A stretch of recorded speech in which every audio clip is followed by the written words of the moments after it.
Like I wasn't facing the doorway was beside me. And I remember looking and seeing just this black figure of some sort.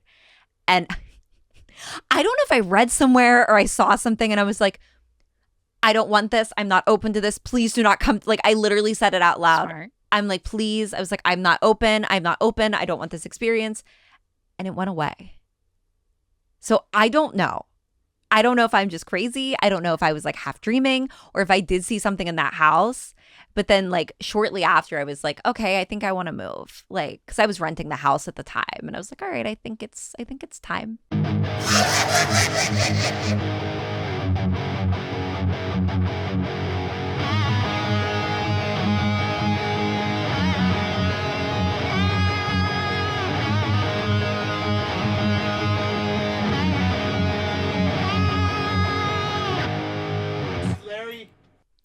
You're a scholar and a gentleman, you.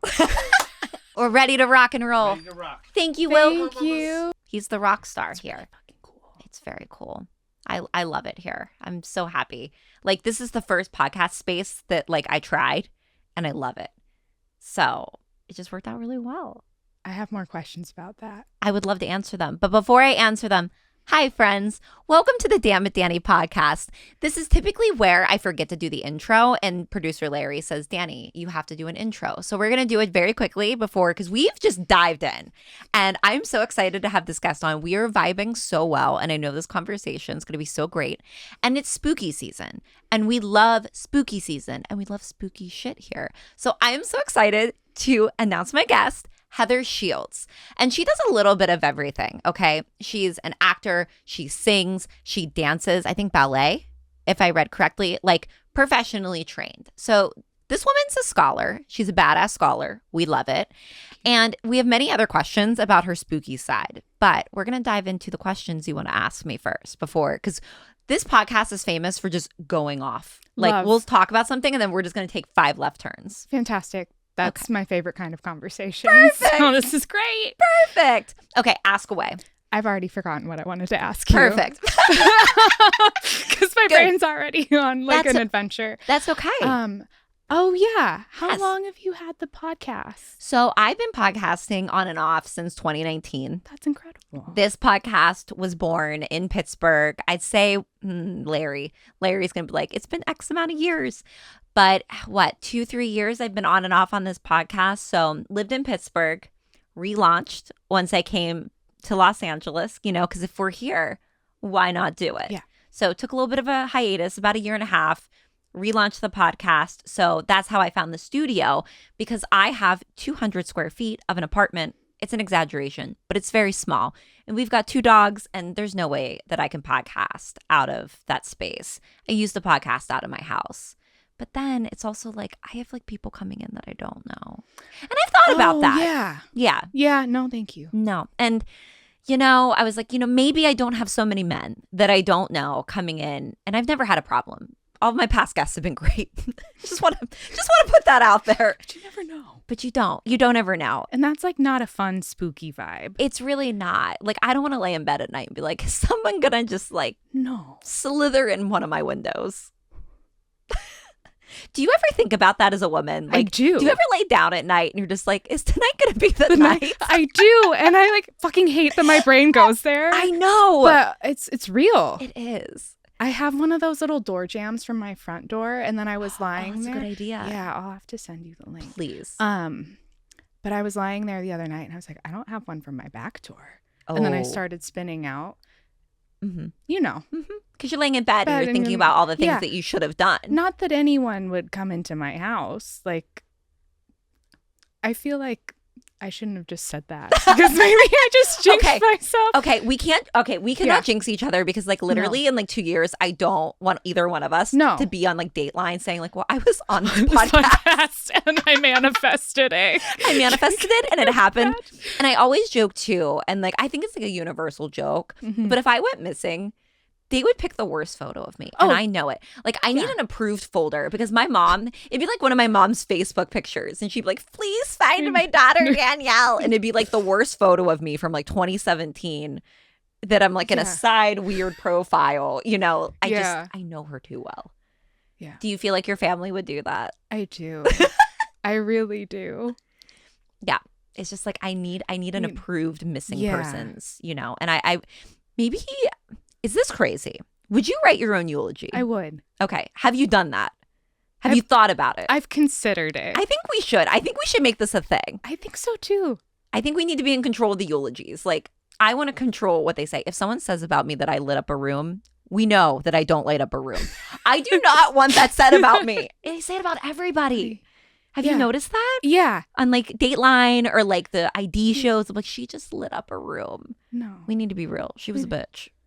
We loved her, but she was a bitch. Mine would be like, she was cool, but she was a little odd. Yeah. A little strange. Weird vibes. Like, she was interesting. She was beautiful.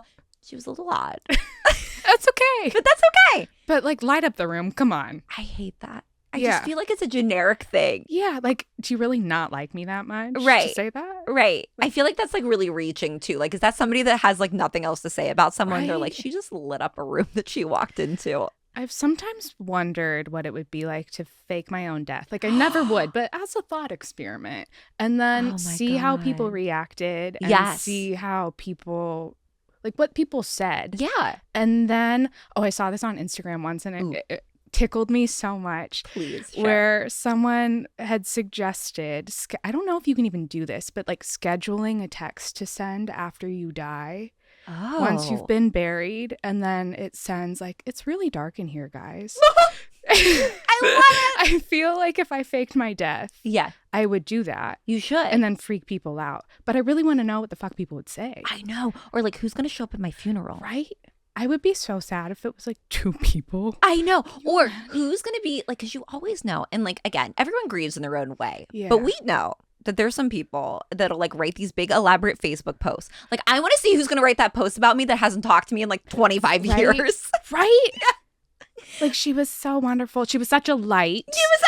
Yes.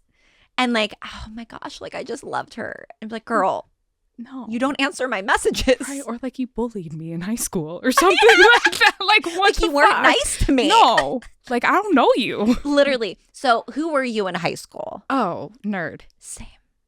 I went through an emo phase. Good. So I was like the emo goth, very Love like, I think that. people may be a little like, there's something going on here. I had that, but I was just me, so it's fine. Like, this is zero judgment here.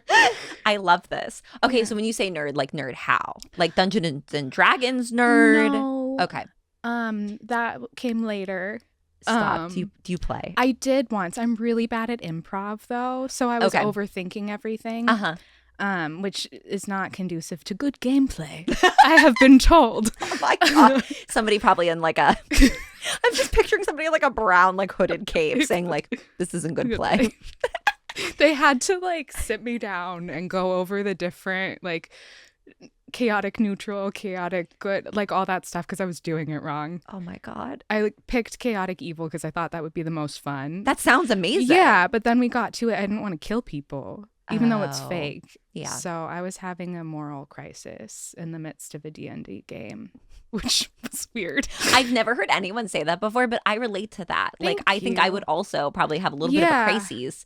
I don't know if it's because I'm playing it or because like I wouldn't know what to do. I don't think I'd be part of the crowd. Like, I think they'd be like, listen, you don't fit in here. I stopped. I got a little figurine and I still have it. Did you paint them? I didn't because I knew I was going to fuck it up. Okay. Because like I know that that's like a really big thing too. So I had an ex-boyfriend that was really into it. And like I watched him and his like brother and like these friends play and like I was like, this is so fucking stupid.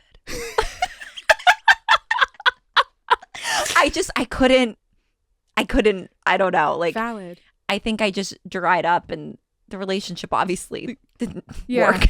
Yeah.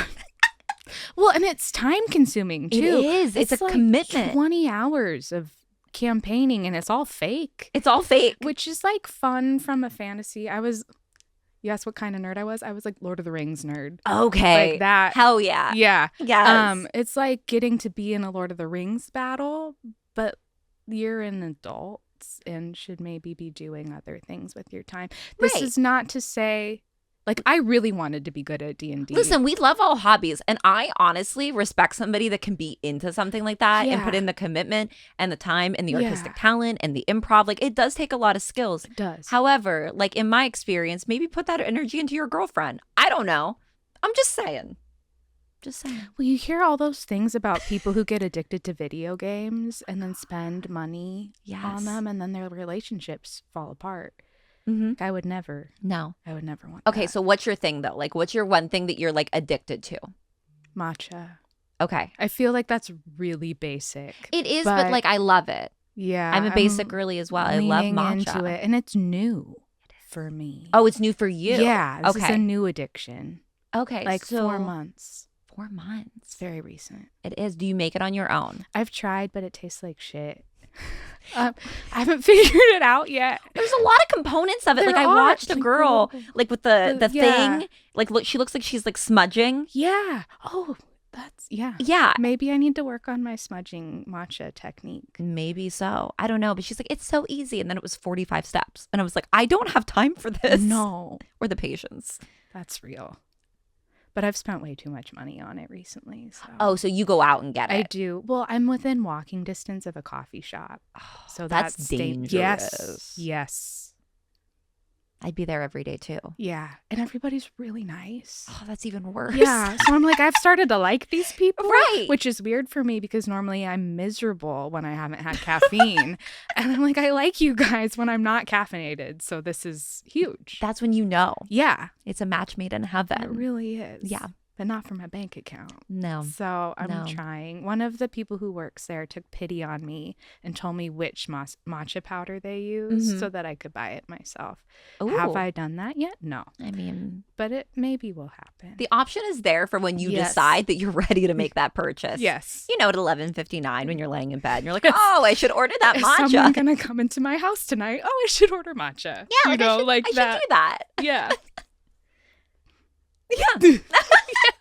It's like what I just said made no sense. No, it definitely made a lot of sense. Thank you. I think it resonates with a lot of our listeners, I would say, just judging from our demographic as well as me. Cool. You know, I think we're all on the same wavelength here. Thank you. Okay, so you went to school for ballet. I did. You have your MFA. Am I saying that correctly? No. I have my MA. Your MA. I apologize. No, MA. It's okay. I'm not fancy enough for an MFA. Listen, I just recently learned what that was. So I am so sorry. No. I'm doing my best here. You're fine. I feel sometimes like a pretentious asshole. Once it's like all listed out, I'm like, dude, it's fucking awesome that you've done all these things. Thank you. Like, I struggle to get out of bed. And you doing all these like things, and you also, I wrote it on the note card. Hold on, guys. There is another qualification that you have. Oh, which we're going to let that be a separate thing. Okay. Because I really want to dive into that a little more. Know. So but, you know, obviously want to shine the light. So obviously you're here in Los Angeles. Are you from here? I'm from Orange County, technically. Very cool. I love Orange County. I love parts of it. What do you like about, like, where have you been? I'm curious. So I'm going to be honest with you. I don't know if I can get that specific. Respect that. I really like Irvine. Brea's kind of nice. So like in that like general like I guess vicinity. I don't know if that's all considered Orange County, but I love it. Like I love going to Orange County. And some days I'm like, should I live here? But it's so far away from everything. It really is far. And it's kind of like suburbia land too. Like I kind of feel like other than palm trees, like I feel like it could be anywhere. Yeah. So I kind of like to be in the hustle and bustle of LA. It's fun to get away for a little bit. It is fun to get away for a little bit. It is fun though. Are you an Arrested Development fan? No. Okay. Never mind. I will pocket this. JK. No, I've never watched it. If you like Orange County, okay, I suggest it because it takes place in Orange County. Ooh. And it makes fun of Orange County, which I love. We love that. So. And maybe I'll get some of the jokes. I don't know. Perhaps, because, you know, I've been here for a little over a year. I'm starting to understand some things a little bit. Yeah. But the PA roots are strong. But. Respect that. Thank you. So you went to New York for school. So I lied. I mean, I didn't lie. How dare you lie on your sheet? It's one of those things where it's like I wondered if this was going to come up, but I'd have to fess It was up. on your sheet, ma'am. It was on my sheet. So I got in and I was given the highest scholarship, but I still couldn't afford it even with that. Gosh. But I use it as a credit because that's not a lie. It's not a lie. It's not a lie. I did get the highest merit scholarship. And they offered it to you. And they offered it to me, and I was enrolled, and then they sent the rest of the financial aid package. And I was like, whoo! But it was, I can only imagine what that looked like. It was a really awkward time, too, because the guy I was seeing at the time, who was my first love, broke up with me so that I could go, so I wouldn't have anything holding me back. That's true love. And then I was like, just kidding, I'm staying. And it was already like such a mess. I hope he doesn't watch this. Hi. Hello, boyfriend. So I haven't seen you in years. I'm going to say, okay, so you guys did not get back together. No. I mean, that was nice of him to do that for you. Yeah, it was really sweet. I feel like that takes a very like strong person to say like, hey. Yeah. Go live your life. Go do your thing. It was really loving. Probably one of the kindest things that a man has done for me. It sounds like it. Yeah. Which also is like, I need to reconsider the bar, because if that's the kindest thing a man has done for me, the bar's pretty low. That's Girl, bad. Listen, that's why we listen to Sabrina Carpenter. Yeah, that's true. That's that's why we do that. True. She's talking to us. Yeah. Yeah. That's real. Okay, so JK on all that. Yeah, sorry. But we can also cut all of that if you want to. I mean, we can definitely keep it. Honestly, Okay. I thought it was really funny. Okay, cool. Oh, I don't even think we even said I got into NYU and then I couldn't afford it. And that happens. Yeah. That happens. I'm sure it was very, like, I can't even fathom how expensive it probably was. Insane. I got my undergrad. Ended up with 2 bachelors, and then I got my master's for less than what 3 years of tuition at NYU would have been. That makes me sick. Before room and board. Stop it. Insane. That makes me physically ill. And they give you a scholarship. Yeah. So, like, it's still like, yeah. Oh my God. I mean, it's a great school. It's a fucking great school, and the people who go there I'm sure it's amazing, but I mean, obviously the cost, and then you have the stress of moving, from the west to the east, and it's different. Yeah. It's a very different vibe. And I've never done a winter in my life. So I don't know. You haven't? No. Girl, you need to be in the middle of Pennsylvania in like a January, like just in the middle of January, because that's the longest month I ever felt like in winter. Like, we'll take a trip. I'll take you back home in the middle of January so that you can experience ice and snow and grayness. Okay. And you'll be there for a day and you're going to hate it. Okay. That's why I'm here. I served 30 years and I'm like, I'm done. Enough is enough. It's enough. It's enough. It's a wrap. I can't drive in snow. I've wrecked my car many times in snow. Don't you have to get chains and stuff? Chains or like weather tires or whatever they're called. I did it on my car one time and then they sat in my garage. Like I never touched them after the one time. Thanks, Dad. And like it got to the point where like I just would refuse to drive in snow. And in Pennsylvania, if there's like 5 inches of snow, they're like, you can come to work. You're going to be fine. Here, it rains. And people are like, listen, don't go out there. Yeah. It's bad. Yeah. My brain's going to need a sec to like process It's okay. that. It's okay. I'm really glad that we're having this east to west coast conversation because it's a whole different lifestyle out there. Fascinating. And then you'd have to like get a coat. Oh, yeah. And do the whole coat thing and layers. Oh. But I do love a turtleneck. Yeah, turtlenecks are great. A turtleneck and a pea coat, I feel, is very classy. It is. And I very rarely get the opportunity to do that. I know. Which, as a Libra, is devastating to my soul. I understand that. I really do. Thank you. I'm glad that you shared that because I was like, I wonder if she's an Aquarius. Like, I thought maybe you and I were going to be. I have my Saturn in Aquarius at 0 degrees. So I have been told that I have a lot of Aquarius vibes. I got that vibe from you. Thank you. And as Aquariuses, we're weird. So like, I don't know. Like we're vibing so well. It's air sign shit. It's air sign shit for sure. And Aquariuses are great. So thank you so much. Yeah. Libras are great. Thank you. I don't think I'm friends with a Libra. Well. Hi. We're making it happen now. Yeah. Okay. So what we really need to talk about. Okay, girl, you need to explain some things to me. Okay. Because I have a lot of questions about your spooky lifestyle. Thank you. Can you please explain to me? And I do love this. Okay. So in your rap sheet, you were saying that your end of life care is very important to you. Grief education is very important, and death education, which I love all three of those topics. And I love that you're so passionate about it. But what I want to understand, what is a companion animal end of life doula? That's just word salad. I was ready for you to tell me some crazy stories about how like you were with like a German Shepherd in his last days of life. No. And just like hand fed him M&Ms. That would be a great way to go out. I honestly wouldn't be mad about that, No. depending on who was feeding me the M&Ms. Right.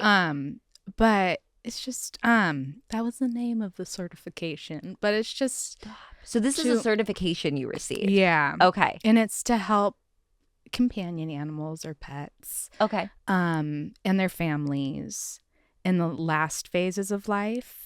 And then be present with the families and the other animals and help support after the animal has passed.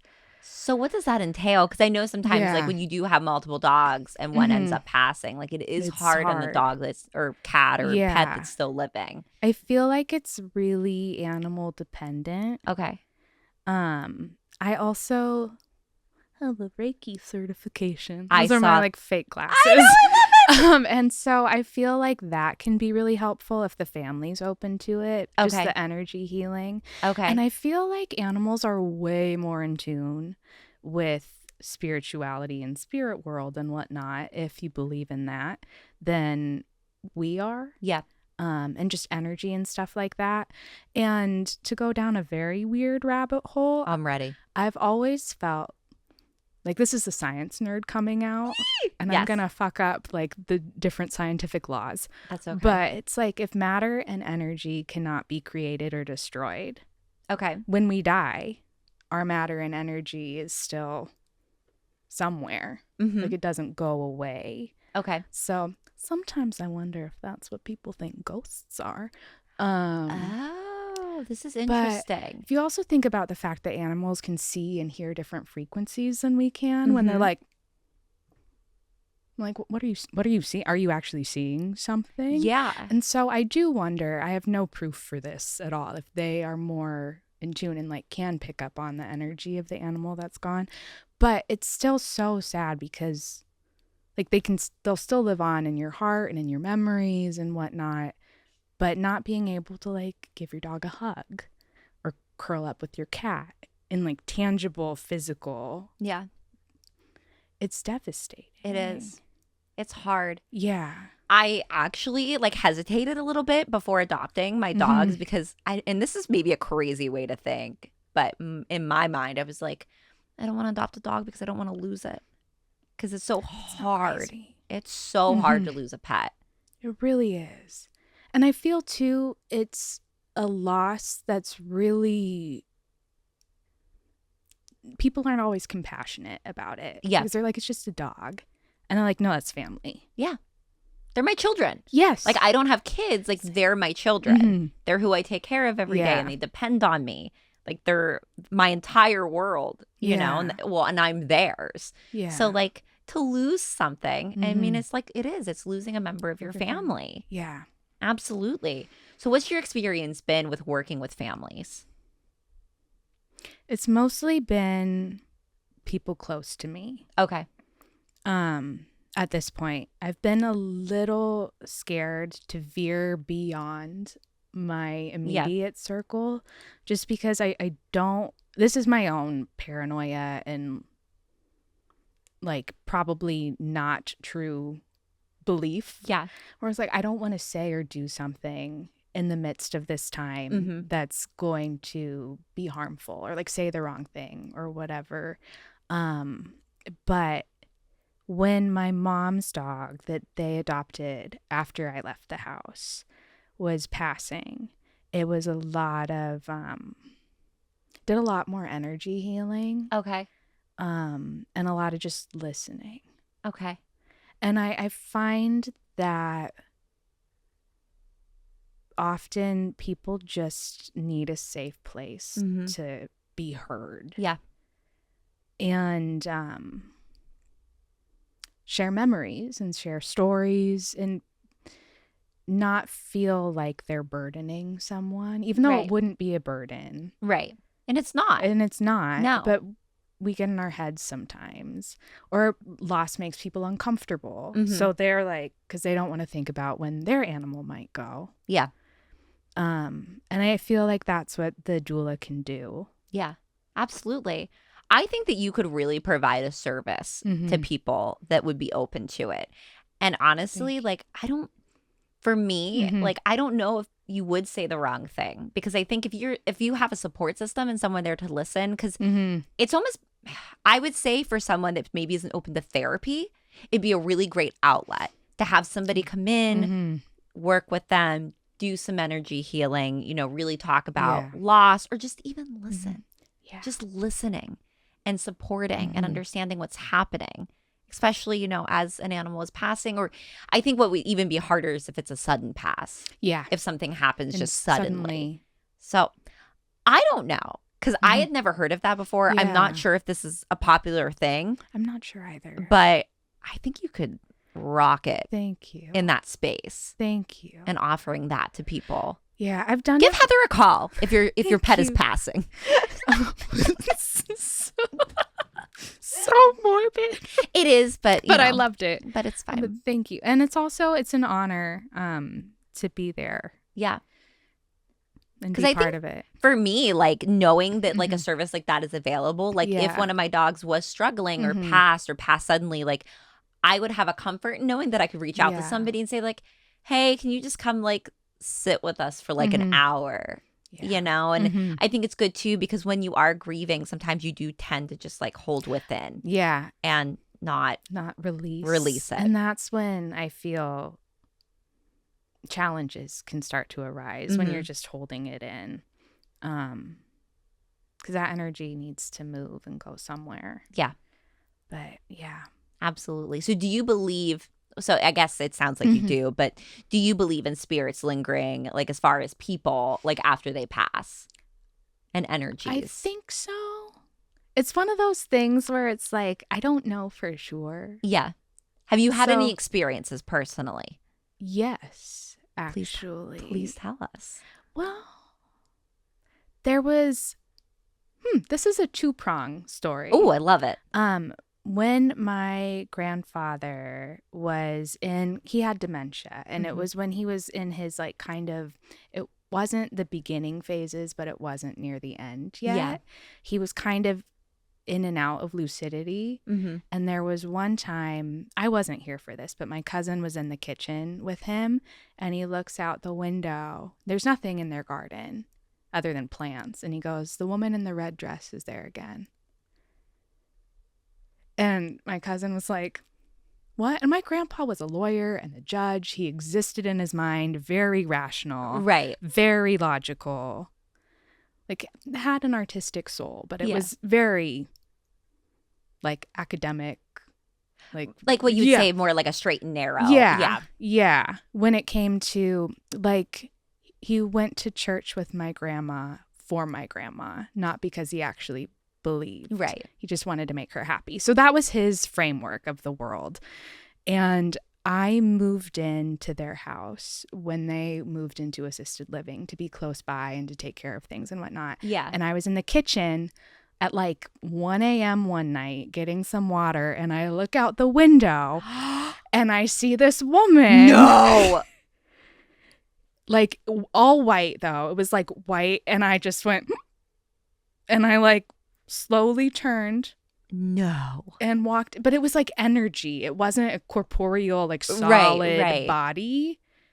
And I was like, I don't know if this was just weird light reflected in the window. Yeah. If this was my mind at like 1 a.m. I'm really sleep deprived, like my mind playing tricks on me.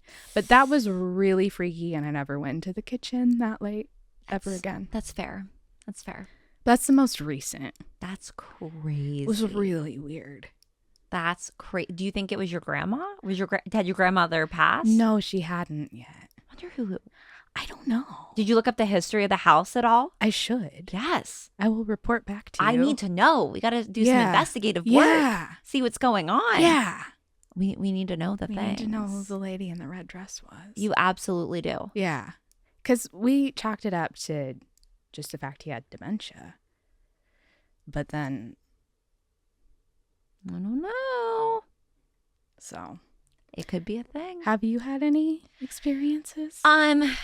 So the only experience I've really had... When my dad passed, I felt an energy for a while. Like, it's almost like you feel like a presence, but I don't know that I had like a moment where I was like, oh, I saw him, or oh, something happened. Yeah. And same way, like, I didn't feel as much when my grandmother passed, but when my dad did, I desperately want to go see a medium. Desperately. Because I just want to see. I'm sorry to cut you off. Please. But I will. Please hook me up, because I just want to see if either one of them come through. Like, I would just be very like curious. But I lived in this house in Pittsburgh, and it was an older brick home. And I could have swore, like, I was laying in bed, and it was, I don't know what time it was. And I could have swore, you could just feel when there's like a presence. Yeah. And I could have swore, like, and the way that my bed was positioned was my bed was up against the back wall, and then the door was beside it. So, like, I wasn't facing the doorway was beside me. And I remember looking and seeing just this black figure of some sort. And I don't know if I read somewhere or I saw something, and I was like, I don't want this. I'm not open to this. Please do not come. Like, I literally said it out loud. Smart. I'm like, please. I was like, I'm not open. I'm not open. I don't want this experience. And it went away. So I don't know.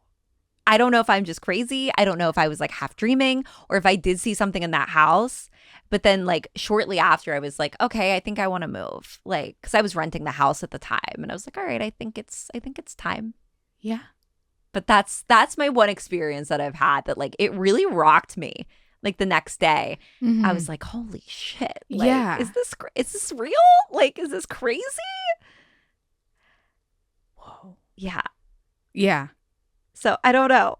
So, like, I kind of want to like talk to a medium and be like, hey, like, is there anything floating around me that I should be aware of? Yeah. Like, what's happening? I did buy a 1960s Ouija board, which maybe I shouldn't have done. But I saw it and I was like, that'd look really nice on my spooky wall. Have you used it? I have not used it. I've never used a Ouija board. I won't touch them.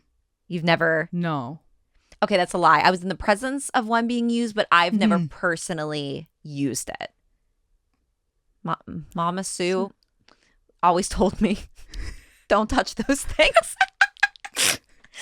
And I have a friend, and she's crazy, and I love her, but she's into spooky stuff too. And she actually thrifted, like I did, a Ouija board, and she hung it above her office door frame. And I said, girl, what are you doing?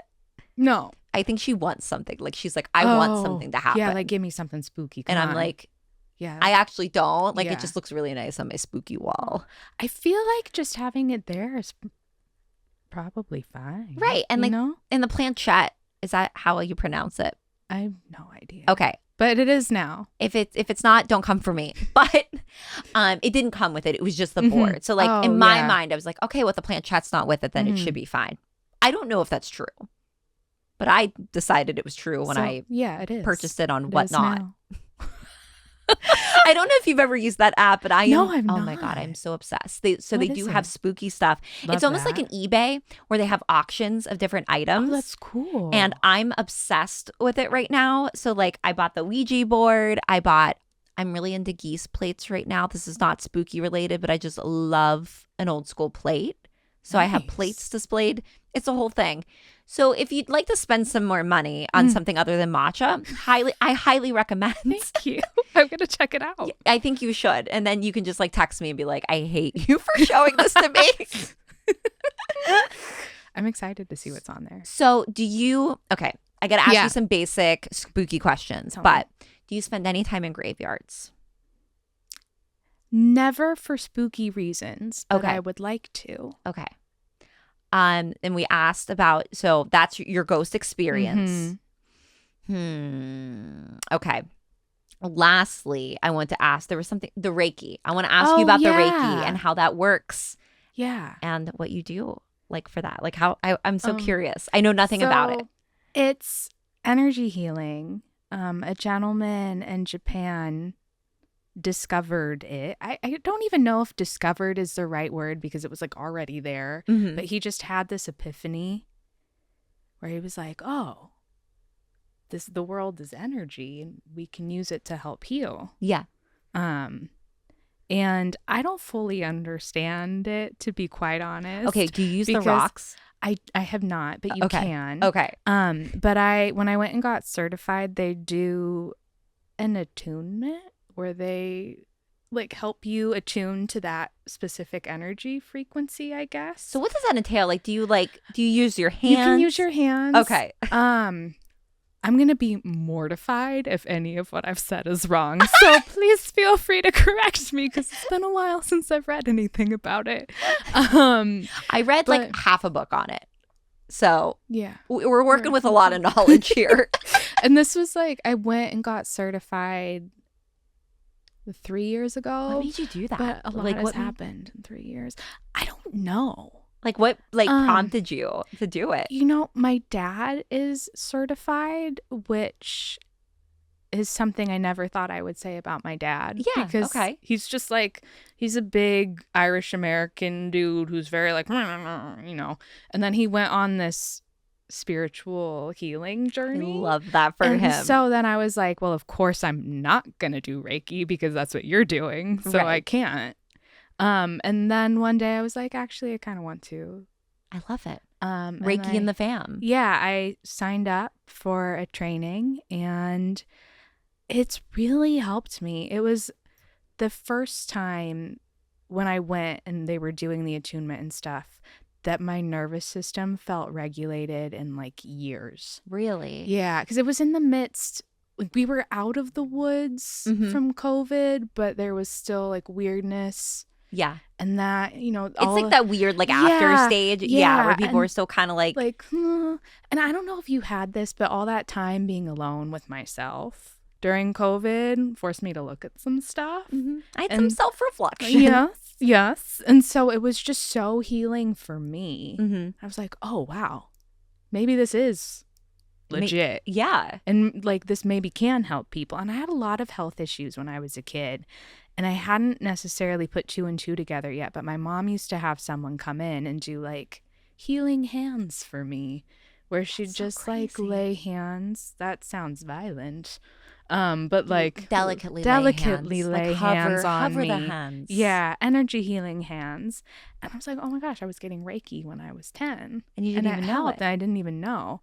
And so I don't know if it's more just getting your body into a state of relaxation. Yeah. So then it can start to do what it's supposed to do and your immune system can fight things and whatnot. And your body's relaxed enough to start healing. Yeah. Or if it actually does the healing itself, or maybe it's both.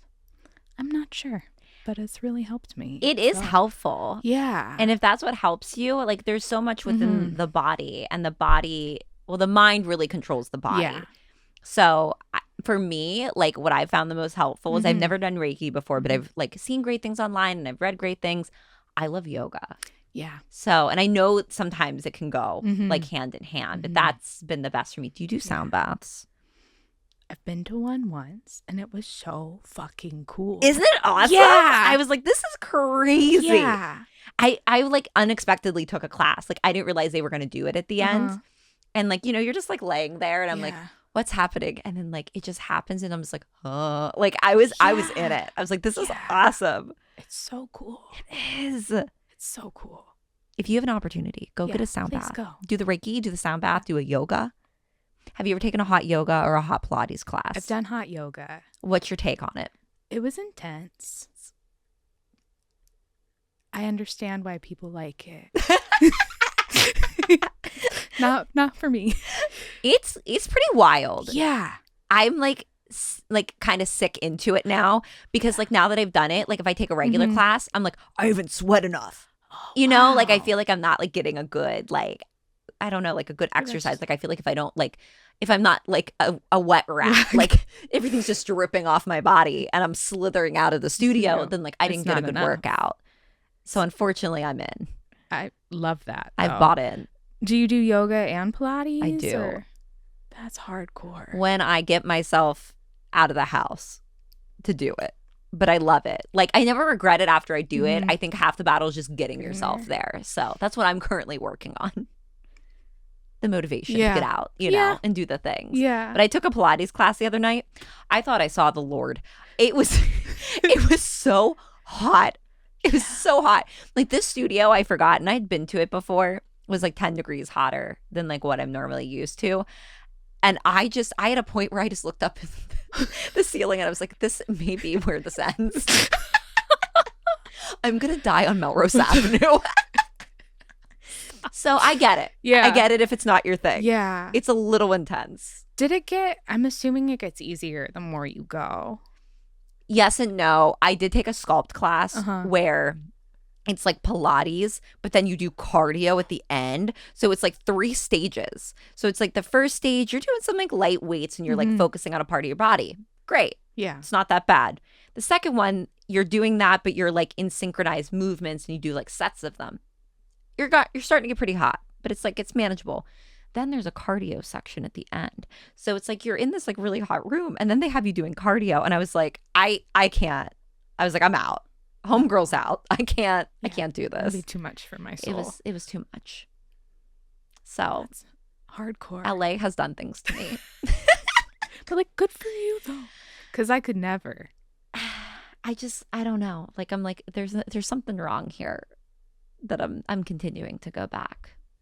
But anyway. Yeah. I think we're all a little masochistic in LA. I think we are. What's the most LA thing you do? Matcha. Okay, other than Matcha Girl. There's got to be another LA thing. Let me think on that. Okay. You come back to me on it. It's hard because, I grew up here, so it all just seems normal. It probably does seem very normal. But when I talk about like hot Pilates or hot yoga to people at home, they're like, ugh. Like, yeah. Or like, I'm like, oh, I went to Erewhon. Ugh. Maybe it's like the crystals and shit. It's definitely the crystals. Yeah. And it's the combo of the matcha and the crystals. And the energy healing. Yes. But we love it. Yeah. We love it. It's so good. Yeah. It's so good. There are worse things. There are worse things. Like there's worse things that we could be doing. Like if that's like the worst, if we're just like going and buying some rocks and doing some energy healing, like we're just 2 girlies having fun. And it's okay. Okay. So this book that you were reading. So we started talking about it before the episode. And I do want you to talk a little bit about that. Okay. Because I think you might dig it. I'm definitely gonna dig it. It's called In the Dust of This Planet by Eugene Thacker. Volume 1 of 3 in his series The Horror of Philosophy. Interesting. Yeah, a friend told me about it. Okay. I was intrigued because I hate philosophy, but I love horror. Well, I don't hate it. I have a love-hate relationship with it just because it's dry. You used the word dense earlier. Yes. And I agree with that. Like when I hear philosophy, I'm like, it's very dense. Yeah, I'm like, I don't know about that. If it takes you 100 pages to make one argument, I'm out. I don't have that attention span. No, thank you. No. So because it's so dense, I've picked it up like 10 times in the last year. And I finally sat down to start reading it in anticipation of being here today. Yay! I was like, I need to get well versed on spooky things. And I started reading and I was like, this is really fucking cool. Yeah. And he talks about how horror allows us to think about things that are unthinkable. Interesting. That might be like too much for us to consciously handle. Okay. And that we don't really have the language for always. That's an interesting way to put it. And it's very true. Yeah. Because like for horror films, for example, like Terrifier. I don't know if you've seen the movies. Haven't. Oh, you gotta see. Okay. But they're fucked up. I love that shit. But like it's a creative like outlet for somebody to be like, oh, like let me take something super gory and make this super fucked up thing and like allow that to live there. Yeah. Because like when you watch it, like for the first time I was like, oh my God, like what is this? Yeah. But then I was like, oh, like it's kind of cool that somebody's like taking this creative like outlet and doing this. Yeah. And it's so different than what we've seen. I'm gonna have to watch that. You gotta watch it. Yeah. You gotta watch it. The last one, Terrifier 3, that just came out. Oh, okay. That was a lot. Okay. I've heard I like gory stuff, but at the end I was like, this might be too much for me. Okay. So noted. Forewarning. Thank you. But anyway, yes. Yeah, no. It's interesting that it gives the framework and the freedom to go there, because clearly it touches on something in us for it to be such a huge genre. Right. And like, I think the newest Conjuring movie comes Can't out. wait to see it. I had an audition for it, and I did not get the part. Shut up! You auditioned for it? I did. I feel like I can say that now because it's coming out. And I'm intrigued to see who they cast. Yeah. If they kept the role at all, and if they kept it the same. So I know nothing. I know nothing about film. Mm-hmm. So that's crazy. So they'll like they'll say they're blah, blah, blah. They'll be like, hey, like audition for this part, and then they may not even keep it. Yeah. That's wild.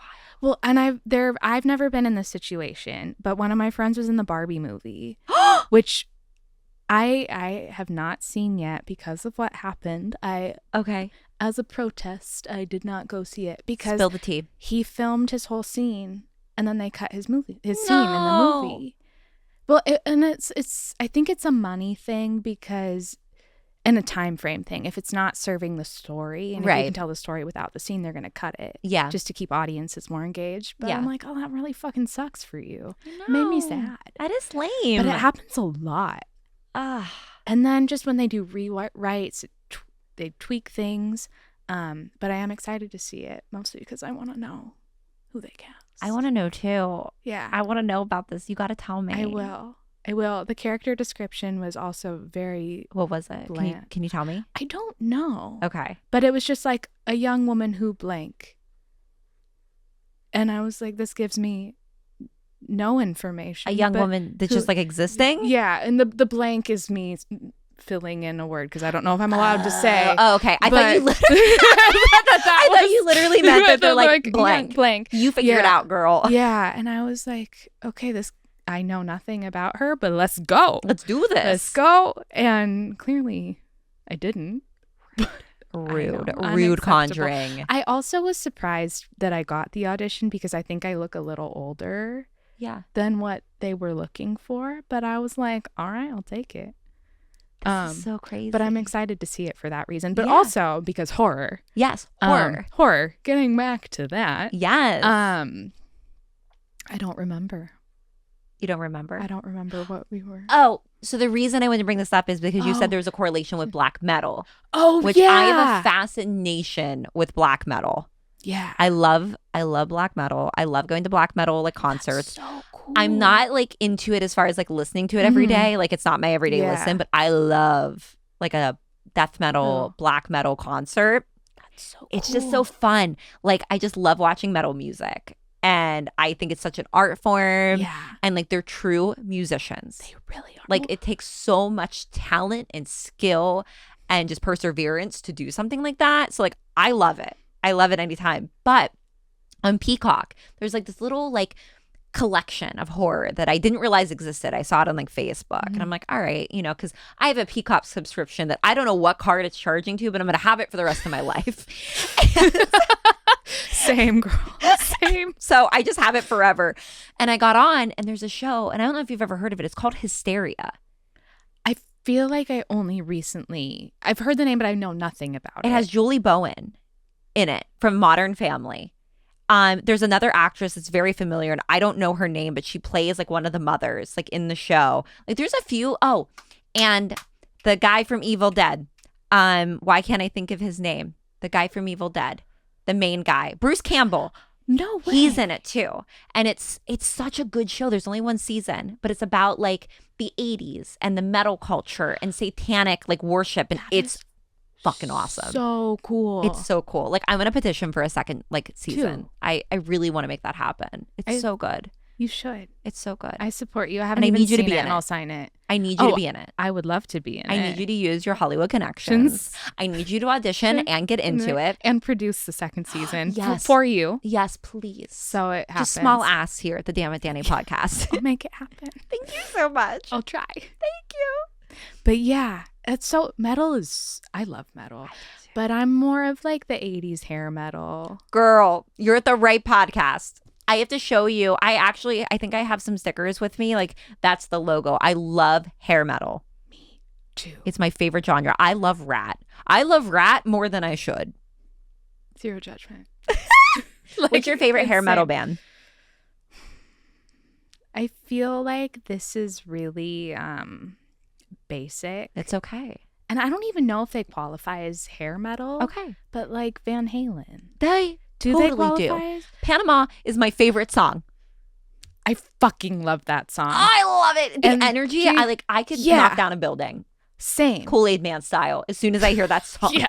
It's such a good song. And then there's a little bridge where it's like, oh, do you know what I'm trying to say? My heart, yes. Yeah. Oh, I love Van I'm Halen. like, every time I hear that part too, I'm like, oh my God, so good. If I was alive in the good. 80s, I would have been a groupie. Same. I would have 1000% have been a groupie. Same. Like, one of my goals for this podcast, speaking of that, is I want to get a groupie that lived the life because I just want to hear all the stories. Oh, I love that. I just want to know everything because that's so cool. It's so cool. I was going to say, Van Halen groupies. Please reach out. It was a time to be alive. Like, Yeah. I'm kind of jealous that I wasn't alive then. Same. There's like so many concerts that I would have loved to have been alive for. Like, Who do you wish you would have seen? Led Zeppelin. Oh, 100%. I mean, I have my ramble. That's for. I love it. Yeah. Ramble on. I love it. Yeah. Cashmere's my favorite song, but Okay. that's a less cool tattoo. Yeah. So You got a little like That's cashmere true. sweater. that's true.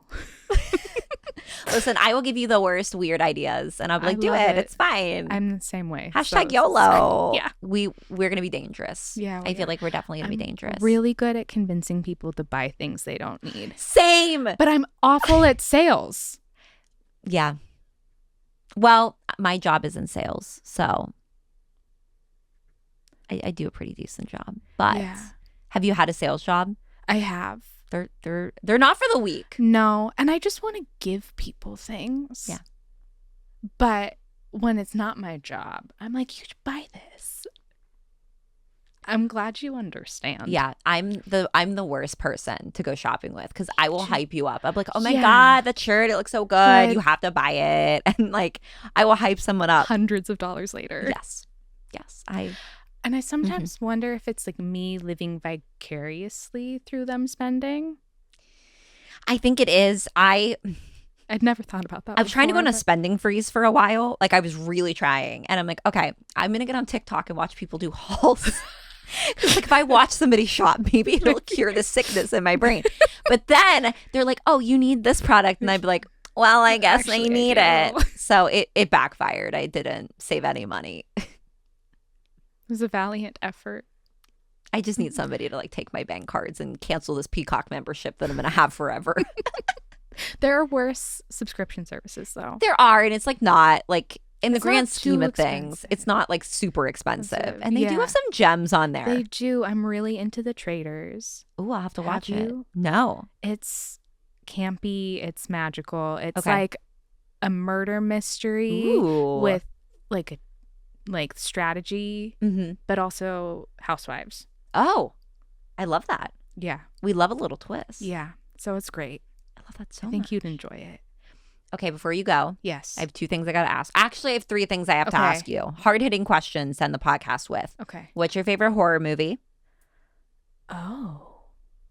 I'm a big psychological thriller Okay. girly, and I don't even know if this would constitute horror. It does. If you believe it in your heart, it does.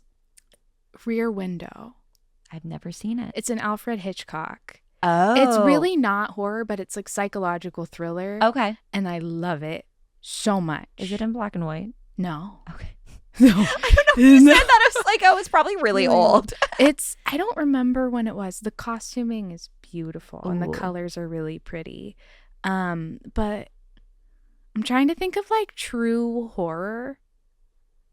I don't know. Okay. I just so love the psychological thriller genre. It is a good genre. Yeah. Especially when it's combined with horror. Oh, it's the best. Heretic. Did you see Heretic? I did. I watched it twice, actually. And I liked it. Me too. I thought it was very original. I liked it too. I also wanted more, but I loved it. It was good. Yeah. I really liked it. Like, that's my favorite type of horror. And I feel like we need to see a little bit more of that. Like, Yeah. I feel like we haven't. But I don't know. It feels like there's like a resurgence happening Seems right like now it, of like yeah. horror movies. So like, I'm just really excited. Me too. Second question. You have a cat. I do. Do you sniff your cat's paws? No. Is that a thing? So it is a thing on this podcast. I do ask all of my guests if they so typically it's like dog I'll ask, but since you have a cat, I had to ask if you sniffed your cat's paws. I never, but I will now. I think you need to try it and let me know. So one of my previous guests, Alyssa Maurer, she did sniff her cat's paws and she said it smelled like glue. So I don't know how true that is. I will report back. Please report back. We need to know. Yeah. And lastly, what's your damn it moment? So I was doing featured background work on Perry Mason. Okay. Which was really fun. I was the stenographer in the court case scene. So I just got to like sit there and type. And I love it. It was great. And it was set in the 1930s. So I had like all the costumes. It was magic. Oh my gosh. How long did that take? I think we shot from September. It was pre-COVID. It was like September 2019 to January 2020. Okay. Wow. Yeah. That's a long time. A long time. But there were some really elaborate scenes in that show, and they, I think, took a lot of time with each episode, which is cool because the quality was really great.